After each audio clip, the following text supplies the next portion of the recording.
പുസ്തകം 7 അധ്യായം 3. മാനസാന്തരപ്പെട്ടവർക്ക് മാമോദീസ ആദ്യത്തെ കുർബാനയർപ്പണം. ജെറുസലേമിലെങ്ങും അപ്പസ്തോലന്മാർ അവരുടെ സുവിശേഷ പ്രഘോഷണം തുടരുകയും അത്ഭുത പ്രവർത്തനങ്ങൾ നടത്തുകയും ചെയ്തുകൊണ്ടിരുന്നു. അതിന്റെ ഫലമായി വിശ്വാസികളുടെ എണ്ണം വർദ്ധിച്ചു. 7 ദിവസം പിന്നിട്ടപ്പോൾ അവരുടെ എണ്ണം 5000 കഴിഞ്ഞു. അവരെല്ലാവരും നവാഗതരെ വേദപാഠം പഠിപ്പിക്കുകയും മാമോദീസ സ്വീകരണത്തിന് തയ്യാറാക്കുകയും ചെയ്തുകൊണ്ടിരുന്നു. ശിഷ്യന്മാരാണ് പ്രധാനമായും ഈ ജോലി നിർവഹിച്ചുകൊണ്ടിരുന്നത്. എന്തെന്നാൽ അപ്പസ്തോലന്മാർ സുവിശേഷ പ്രഘോഷണത്തോടൊപ്പം തന്നെ സദുക്കായർ, ഫരിസയർ എന്നിവരുമായി സംവാദം ചെയ്യുന്ന തിരക്കിലുമായിരുന്നു. പരിശുദ്ധ അമ്മ തന്റെ സഹായകരായ മാലാഖമാരോടും മറ്റു മേരിമാരോടും ചേർന്ന് കർത്താവ് തന്റെ അന്ത്യ അത്താഴം കഴിച്ച ഊട്ടുശാല അലങ്കരിക്കുന്നതിൽ മുഴുകി. സ്വന്തം കൈകളാൽ തന്നെ അവൾ അവിടം തുടച്ച് വെടിപ്പാക്കി.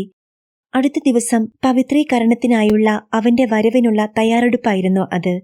മുൻപ് പെസഹായ്ക്കുള്ള തയ്യാറെടുപ്പിന് എപ്രകാരമാണോ അവിടം ഒരുക്കിയത്, അതുപോലെ തന്നെ ഒരുക്കാനാണ് കെട്ടിടത്തിന്റെ ഉടമസ്ഥനോട് അവൾ അഭ്യർത്ഥിച്ചത്.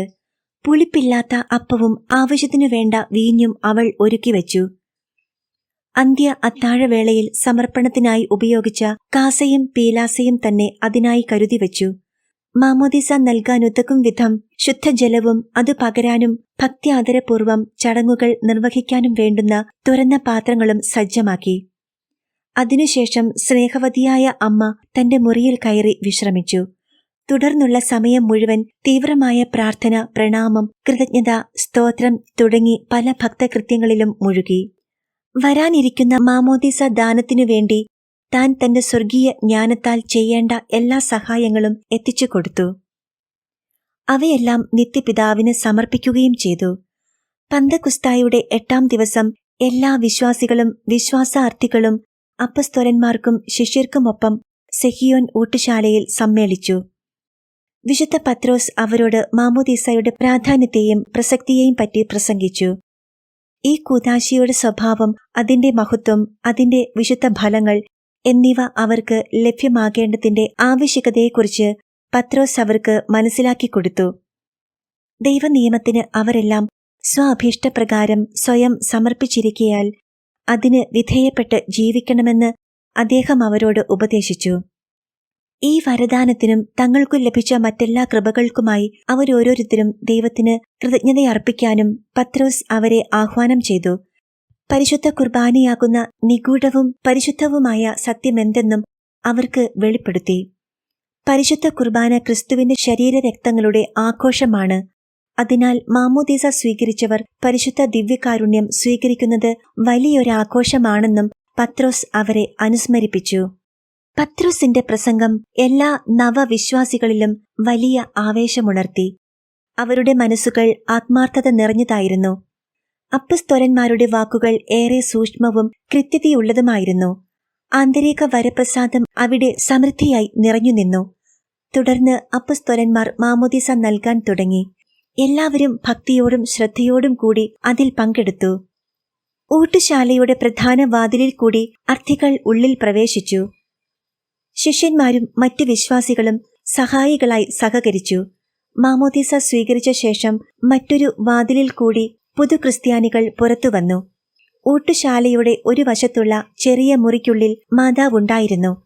അവൾ അവർക്കെല്ലാവർക്കും വേണ്ടി പ്രാർത്ഥനകൾ അർപ്പിക്കുകയും ഇടയ്ക്കിടെ സ്തുതികീർത്തനങ്ങൾ പാടുകയും ചെയ്തു. മാമോദീസ സ്വീകരിച്ച ഓരോരുത്തരിലും താന്താങ്ങളുടെ ആത്മാക്കളുടെ ആത്മീയവും ധാർമ്മികവുമായ ഔന്നത്യത്തിനനുസരിച്ച് കൂദാശിയുടെ ഫലപ്രാപ്തിയുടെ അളവ് അവൾ കണ്ടറിഞ്ഞു.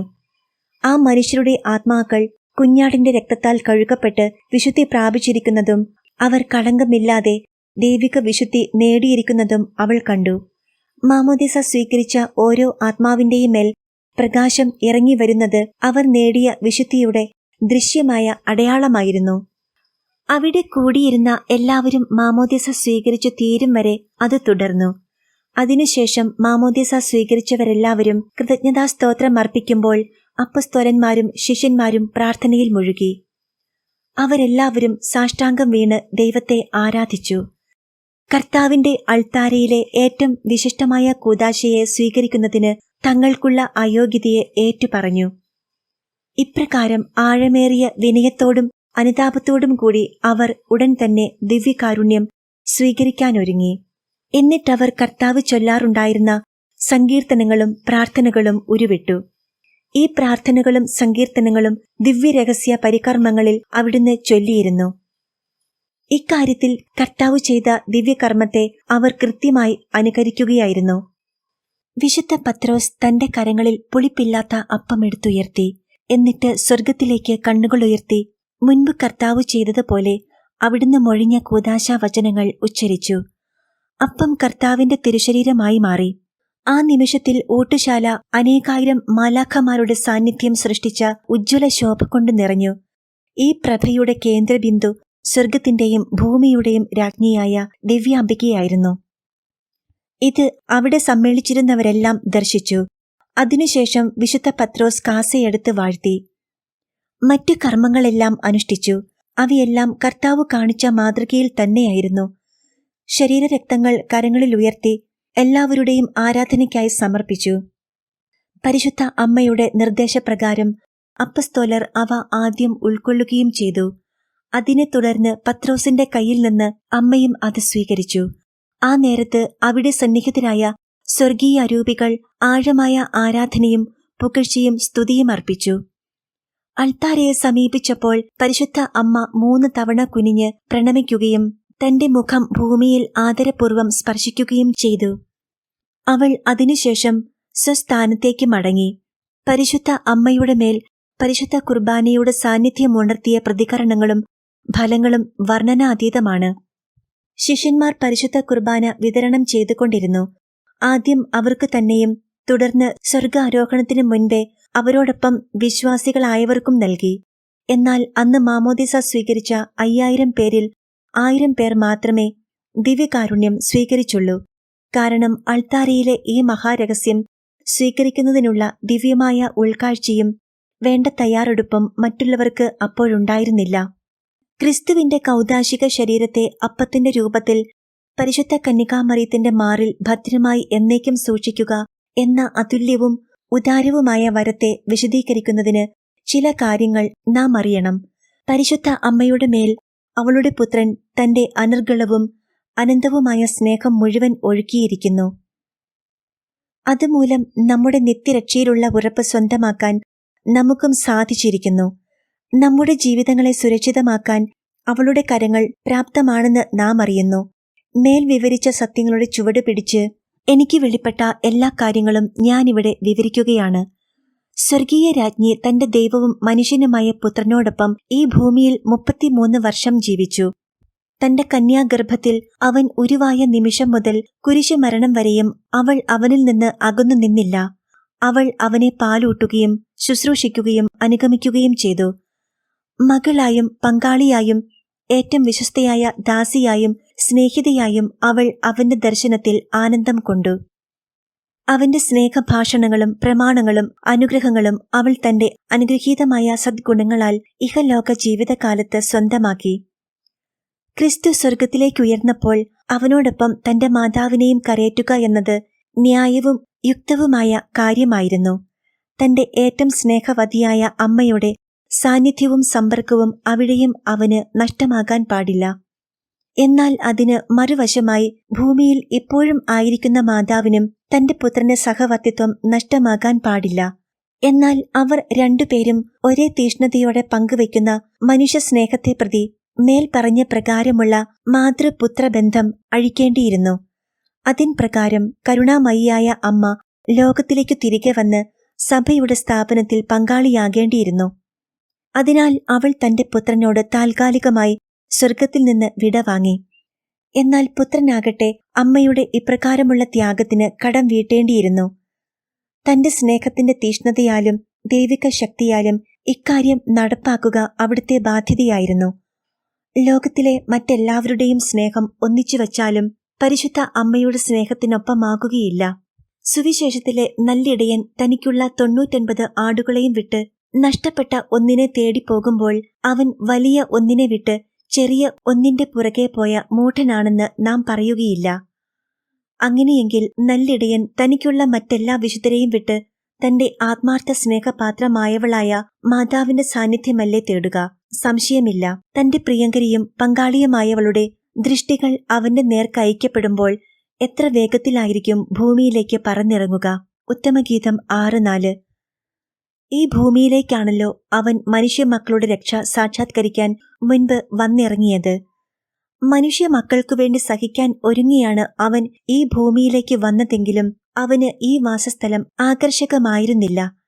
ഇപ്പോഴവൻ വീണ്ടും ഭൂമിയിലേക്ക് വരുന്നത് സഹിക്കാനും മരിക്കാനുമല്ല, തന്റെ മാതാവിന്റെ സഹവാസത്തിൽ ഉല്ലസിക്കാനാണ്. അവന്റെ തിരുസാന്നിധ്യം സ്വർഗത്തിന് നഷ്ടപ്പെട്ടുമില്ല. എന്തെന്നാൽ അവൻ കൂദാശരൂപത്തിൽ ഭൂമിയിലേക്കിറങ്ങി. അതുവഴി തന്റെ സ്നേഹത്തെ സാർത്ഥകമാക്കുകയും ഒപ്പം തന്നെ തന്റെ മാതാവിനെ തൃപ്തിപ്പെടുത്തുകയും ചെയ്തു. ഈ മാതാവിന്റെ ഹൃദയത്തിൽ ഒരു മഞ്ചലിൽ എന്ന പോലെ ഈ യഥാർത്ഥ സോളമൻ തന്റെ സ്വർഗീയ പിതാവിന്റെ സാന്നിധ്യം ഉപേക്ഷിക്കാതെ തന്നെ വിശ്രമസ്ഥാനം നേടിയിരിക്കുന്നു. ഉത്തമഗീതം 3:7. സ്വർഗീയ രാജ്ഞിയുടെ വചസ്സുകൾ സാധാരണ മനുഷ്യരുടെ ആത്മവഞ്ചനയെയും അതുവഴി അവർക്കുണ്ടാകുന്ന ദുഃഖകരമായ വിനാശങ്ങളെപ്പറ്റിയും ഓർക്കുക. എന്തെന്നാൽ അവർ സ്വാഭീഷ്ടപ്രകാരമെടുക്കുന്ന തീരുമാനങ്ങൾ തങ്ങളുടെ ഇന്ദ്രിയ തൃഷ്ണകളാൽ സ്വാധീനമാക്കപ്പെട്ടാണ് നിർവഹിക്കുക. അപ്രകാരം അവർ ചിന്തയില്ലാതെയും ജ്ഞാനോപദേശം സ്വീകരിക്കാതെയും തിരക്കിട്ട് പ്രവർത്തിക്കുന്നു. ഇന്ദ്രിയങ്ങളുടെ ധാരണകൾ മനുഷ്യരുടെ മൃഗതൃഷ്ണകളെ ഉണർത്തുകയും ഭൗതിക ചായ്വുകൾക്ക് മുൻതൂക്കം കൊടുക്കുകയും ചെയ്യുക മൂലം മനുഷ്യർ ശരിയായ വിവേകമനുസരിച്ചല്ല ജീവിക്കുന്നതെന്ന് കാണാം. പഞ്ചേന്ദ്രിയങ്ങൾ നൽകുന്ന വിഭ്രമങ്ങളും താൽക്കാലിക ലക്ഷ്യങ്ങളുമാണ് അവരെ മുൻപോട്ട് നയിക്കുന്നത്. ഈ മനോഭാവത്തിൽ ജീവിക്കുന്ന മനുഷ്യൻ തങ്ങളെ മുറിവേൽപ്പിച്ചവർക്കെതിരെ പ്രതികാരം ചെയ്യാൻ ഒരുമ്പെടുന്നു. ചിലർ തന്റേതല്ലാത്ത സ്വത്ത് സ്വന്തമാക്കാൻ അനീതി പ്രവർത്തിക്കുന്നു. ഇപ്രകാരം അനേകം മനുഷ്യർ കാമക്രോധ മതമാത്സര്യങ്ങളുടെ മിഥ്യയിൽ വീണുപോകുന്നു. ജീവിതത്തിന്റെ അഹന്ത നിമിത്തം മറ്റു ചിലർ നിപതിക്കുന്നു. ഇവയെല്ലാം ഈ ലോകവും സാത്താനും പകർന്നു തരുന്ന മരീചികയാണെന്ന് അവർ അറിയുന്നില്ല. ഇപ്രകാരം വഞ്ചിതരായി അന്ധത ബാധിച്ച് അവർ ഇരുളിനെ വെളിച്ചമായി സ്വീകരിക്കുന്നു. കൈപ്പേറിയതിനെ മധുരമായി കരുതുന്നു. ആത്മാവിന്റെ രോഗശാന്തിക്ക് പാഷാണം മരുന്നാണെന്ന് വിചാരിക്കുന്നു. സത്യമായ ജ്ഞാനത്തിന്റെ സ്ഥാനത്ത് ഭൗതികമായ അജ്ഞതയെയും പൈശാചികമായ സങ്കല്പങ്ങളെയും പ്രതിഷ്ഠിക്കുന്നു. മകളെ, നീ ഇപ്രകാരമുള്ള അപകടകരമായ അബദ്ധങ്ങളിൽ കുടുങ്ങാതിരിക്കാൻ ജാഗ്രത പാലിക്കണം. ഒരിക്കലും ഇന്ദ്രിയ ബന്ധനത്താൽ നയിക്കപ്പെടുകയും അതിന്റെ ഭ്രമങ്ങളിൽ വീണുപോകുകയും ചെയ്യരുത്. അവ നിനക്ക് വെച്ചു നീട്ടുന്ന ആനുകൂല്യങ്ങൾ ഉപേക്ഷിക്കണം. നിന്റെ അന്തർജ്ഞാനവും ദൈവം തരുന്ന വിവേകപൂർണമായ ഉപദേശങ്ങളുമായിരിക്കട്ടെ നിന്റെ മാർഗദീപങ്ങൾ.